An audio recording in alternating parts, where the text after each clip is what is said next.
Well, hey guys, we are back again, continuing on with more work for haying season. So we're kind of going to do kind of a two-in-one video here. I've got some welding to do for the baler. I'm going to start it off with a little flux core welder in this video, and also I'm going to finish them off with some 7018 AC rod on my old Lincoln buzz box, my old tombstone welder. It's just a works great for me. I'm not a professional welder, so you know, take this for what it is, guys. I'm not going to sit here and tell you how to weld. That's up to you to decide how you want to weld. I don't have any formal training in welding. It's just whatever I've been able to learn right here in the backyard and on the farm. So some of you guys who do this professionally, you are going to cringe probably this whole time. But the important thing is good penetration. Metal's got to stick together, and I don't want to burn holes through what I'm working on. That's the goal at the end of the day. If it's not the prettiest girl at the prom, I don't care. I try to make them look good, but like I said, big disclaimer here, not a professional at all. Do not come to me to teach yourself how to weld. There is many other professionals out there on YouTube who are much better at it than I am. So, these are belt guides for our round baler. Basically they sit in the bottom of the baler, and when I go to put them back in, I'll show you where they go. But as you can see, this is one of the original guides still on here. They charge, my father-in-law priced them last year through the Case dealership. They charge like 30 to 40, I can't remember the exact number. It's somewhere in between 30 and 40 bucks a pop for these guys right here. Now, it would be a lot easier for us to go and buy them, but we have 8 of them sitting here that needs replacing. So that'd be 320 bucks or somewhere about in there for 8 of them. It's a little much for something that I can fix myself, and that's the whole idea here, guys, is teach yourself how to do all this stuff, and you're going to save a lot of money. You may get aggravated because you're doing it yourself quite a bit, and there's a lot of aggravation that comes with doing your own projects like that, but at the same time, it's not a bad thing to get into, you know. Learn everything you can, pick up everything you can. Even if you don't do it a lot, it's going to save your ass in a bind. I mean, to be honest with you, I don't really hire anybody here to do much of anything.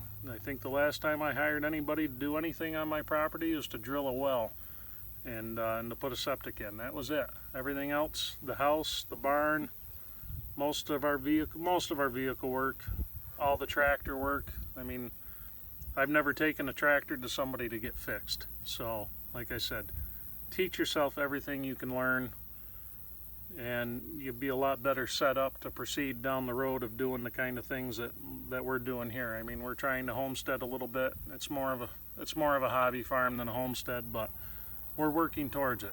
So the skills to do things, you want to be self-reliant. That's the whole idea of this kind of lifestyle, self-reliance. That's it.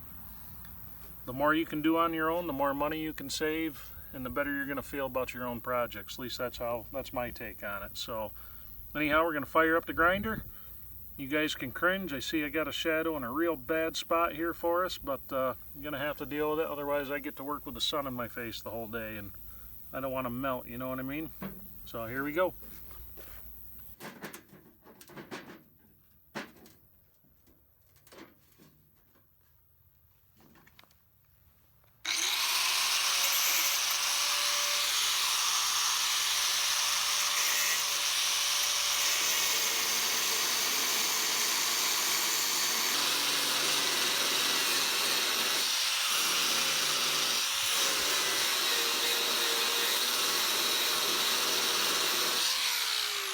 Best shop you can get right outside, isn't it?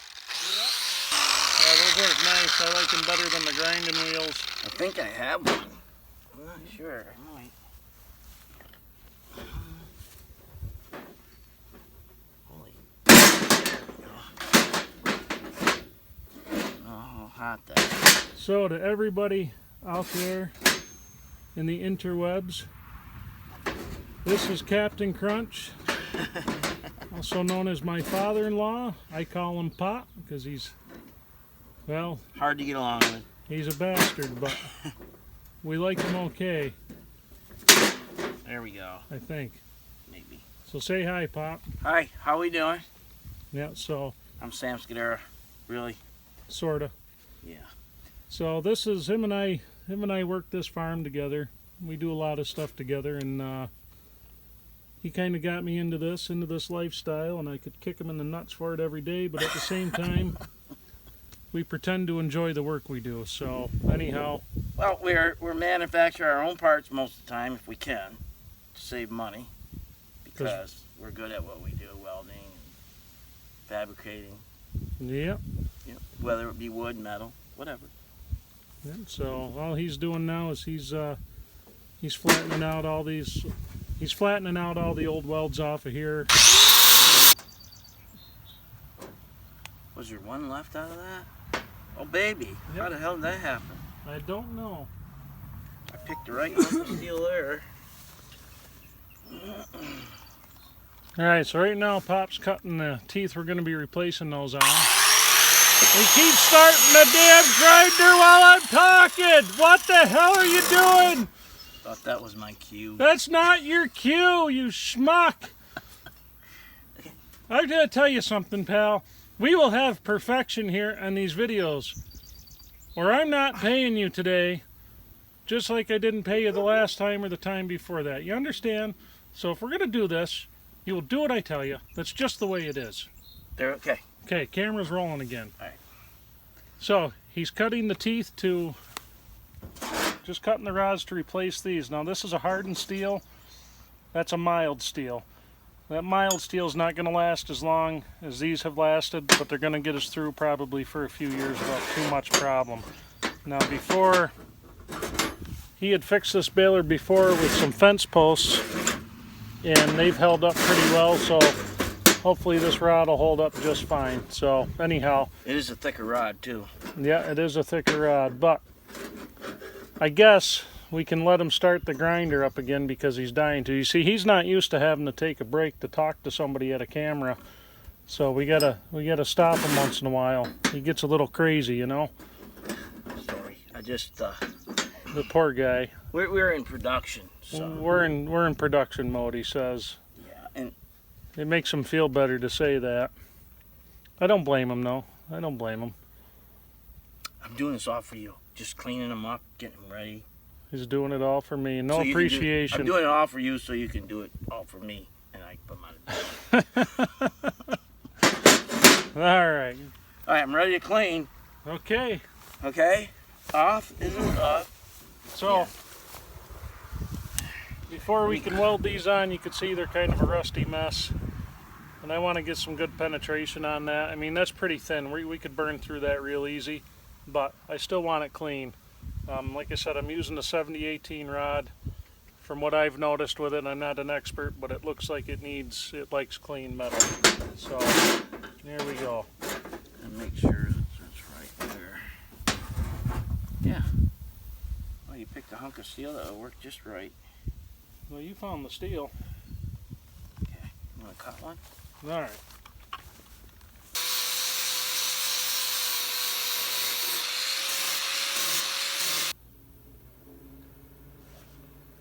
So we're going to use, I like to use this little flux core for tacking. All I want to do is just tack it to hold it in place. Then we'll switch over to the stick welder. A lot of welding snobs out there wouldn't give one of these welders the time of day, but you know, for what we're doing here, just for tacking metal, stuff like that, sheet metal, they work just fine. I mean, it's nothing that you're going to use every day and get professional quality results from, but it works just fine for what we're doing.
Alright, so you can see a lot of welding, a lot of repairing, a lot of stuff like that going on. A lot of fun banter with my father-in-law, you know, and I tell you, those are good times when we get together. We're working on stuff together. He's every bit as busy as I am, and we really enjoy each other's company most of the time, you know. So, but anyhow, I'll get you guys a shot here coming up soon of those parts installed. We did 8 of them all told that day. Saved around 300, 320 bucks, somewhere about in there. May not be a lot to some people, but to a couple of guys, you know, doing most of this out of their pocket, just putting some beef on the table and selling a little bit to pay the property taxes. It's that kind of money's a big deal to us. So going along with all the repair videos and all this stuff and the big deviation from the barn, and I'm sure a lot of you folks have tuned in for the barn build, but find it very important to show this kind of thing. You know, it's the everyday life of working people, and that's kind of what we're here for in this channel. You know, we're working towards becoming self-sufficient. We're working towards all that kind of stuff, and everything that we do here, it's another step towards that goal. So that's very important to me, very important to my family. You know, it's not always easy, it's not always pretty, and really important to show that. You know, it's, you see a lot of homesteading channels out there, and there's a lot of, you see the honeymoon part of it. You know, you don't see a lot of the what actually takes place, the day-to-day stuff, the things that would be very mundane to a lot of people. So we're trying to show that here a little bit. But so anyhow, I appreciate you guys watching, and we'll catch you on the next video.